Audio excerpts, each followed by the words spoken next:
दोस्तों 14 अगस्त को भारतीय इतिहास का सबसे मुश्किल दिन कहा जाए तो गलत नहीं होगा।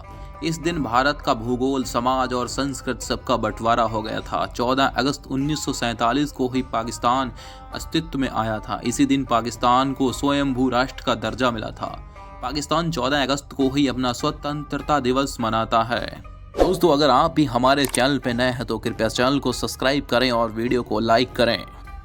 ये भारत के लिए सबसे पेचीदा दौर था। भारत और पाकिस्तान के जिन लोगों ने बंटवारे का दर्द सहा है वो आज तक इसे नहीं भूल पाए हैं। सिर्फ एक फैसले की वजह से लाखों लोगों को अपना घर बार छोड़ना पड़ा, अपनी जमीन जायदाद छोड़कर चले जाना पड़ा। लाखों लोग मकान, दुकान और संपत्ति से रातों रात बेदखल होकर सड़क पर आ गए। भारत पाकिस्तान बंटवारे की त्रासदी सदियों तक याद रखी जाएगी। ये 20वीं सदी की सबसे बड़ी त्रासदियों में से एक रही। आज़ादी के वक्त भारत की आबादी करीब 40 करोड़ थी। भारत को आज़ादी तो मिली लेकिन बंटवारे की कीमत पर। आज़ादी मिलने से काफ़ी पहले से मुसलमान अपने लिए एक अलग मुल्क की मांग कर रहे थे, जिनकी अगुवाई मुस्लिम लीग के मोहम्मद अली जिन्ना कर रहे थे। हिंदू बहुल भारत में मुसलमानों की आबादी करीब 1/4 थी।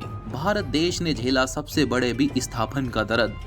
भारत के पहले प्रधानमंत्री जवाहरलाल नेहरू बंटवारे के खिलाफ थे। जिन्ना की जिद ने अंग्रेजों को यहाँ से जाते जाते एक लकीर खींच देने का मौका दे दिया। वो लकीर जो सदियों तक पूरे प्रदेश में उछल पुथल मचाती रही। सिर्फ उस लकीर की वजह से दुनिया ने सबसे बड़ा विस्थापन देखा। करीब 1.45 करोड़ लोग विस्थापित हुए। बंटवारे के वक्त हुए दंगों में लाखों लोग मारे गए। जिन लोगों ने एक साथ आज़ादी का सपना देखा था वो एक दूसरे को मारने पर आमादा थे। सबसे ज्यादा दर्द महिलाओं ने झेला। उन्हें पुरुषों की लड़ाई में महिला होने की कीमत चुकानी पड़ी थी। दंगों में हजारों महिलाओं के साथ बलात्कार और बदसलूकी हुई। महिलाओं के लिए विभाजन का दर्द कितना बड़ा था इसे दिल्ली में रहने वाली सरला दत्ता नाम की एक महिला ने बताया था। सरला ने उस दर्द को सहा था। उन्होंने बताया कि बंटवारे के वक्त उनकी उम्र महज 15 साल की थी। उनके पिता जम्मू के रेडियो स्टेशन में संगीतकार के रूप में काम करते थे। बंटवारे के दंगों में उन्हें एक पाकिस्तानी सैनिक ने अगवा कर लिया था। आधी आबादी को महिला होने की कीमत चुकानी पड़ी। पाकिस्तान में हिंदुओं और सिखों की बस्ती पर मुसलमानों ने कब्जा कर लिया था।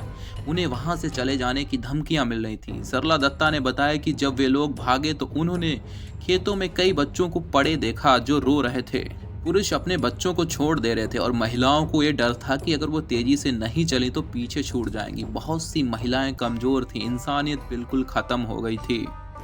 दोस्तों सरला की शादी जबरदस्ती मुसलमान सैनिक के भाई के साथ करवा दी गई। उन्हें कुरान पढ़ने को दिया गया। उनसे घर में काम करवाए गए। अगर हिंदुस्तान में किसी मुस्लिम महिला के साथ अपराध की खबर आती तो वहां हिंदू महिलाओं को नंगा करके घुमाया जाता। महिलाएं जाति की सबसे आसान शिकार बन गई थीं।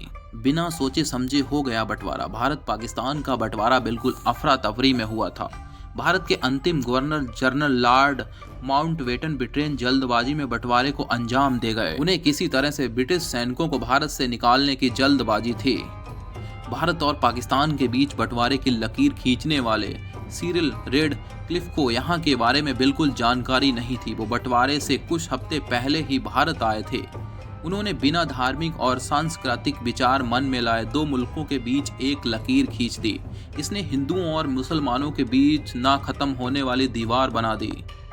14 अगस्त 1947 को पाकिस्तान को आज़ादी मिली और 15 अगस्त 1947 को हिंदुस्तान को, लेकिन दोनों देशों के बीच की सीमा रेखा तय करने में 17 अगस्त तक का वक्त लग गया। 17 अगस्त 1947 को दोनों देशों के बीच सीमाएं खींच ली गईं, लेकिन हालात बिगड़ते ही गए। इसने दो मुल्कों के बीच कभी न खत्म होने वाली नफरत के बीज बो दिए। दोस्तों कमेंट करके जरूर बताएं कि आपको ये वीडियो कैसा लगा और अगर साथ में आप हमारे चैनल पर नए हैं तो चैनल को जरूर सब्सक्राइब करें। अगर आप किसी और टॉपिक पे